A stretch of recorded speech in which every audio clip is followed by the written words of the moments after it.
प्रभू श्रीराम, इतिहासाची पानं असो की पौराणिक कथांची, पानं उलगडताना रामाच्या नावाचा आवर्जून उल्लेख होतो. रामायण वाचताना दंडकारण्याच्या इतिहासाला विशेष महत्त्व आहे.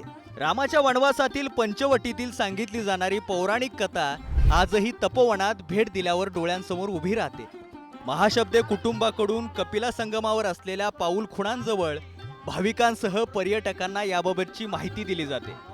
त्यात ब्रह्मा, विष्णू, महेश यांच्या कुंडांसह सीतेच्या आग्नेय तीर्थ, सीतातीर्थ, मुक्तितीर्थ यांचाही समावेश आहे. रामायणात उल्लेख असलेल्या कहाण्या सांगत सीतेचे अग्निरूप म्हणजेच वेधवतीचे रूप, सीतागुफा, मायावती रूप अशी आख्यायिका सांगितली जाते.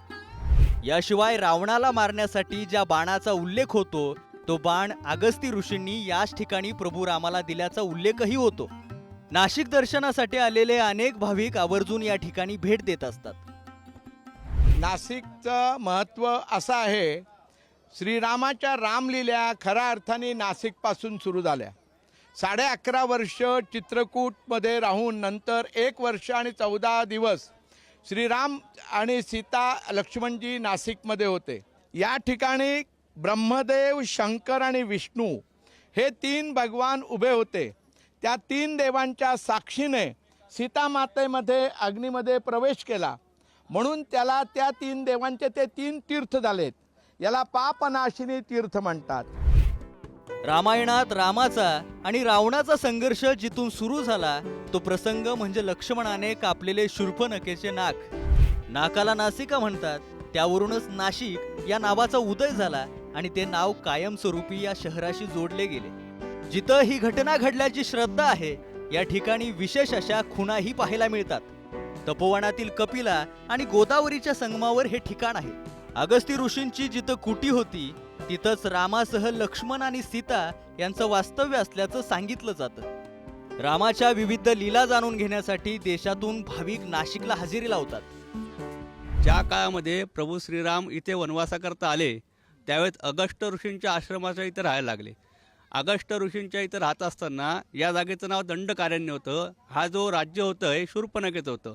शूर्पणखेचं राज्य असल्यामुळे शूर्पणखा जी आहे ती भगवान श्रीरामाच्या मागे विवाह करता लागली.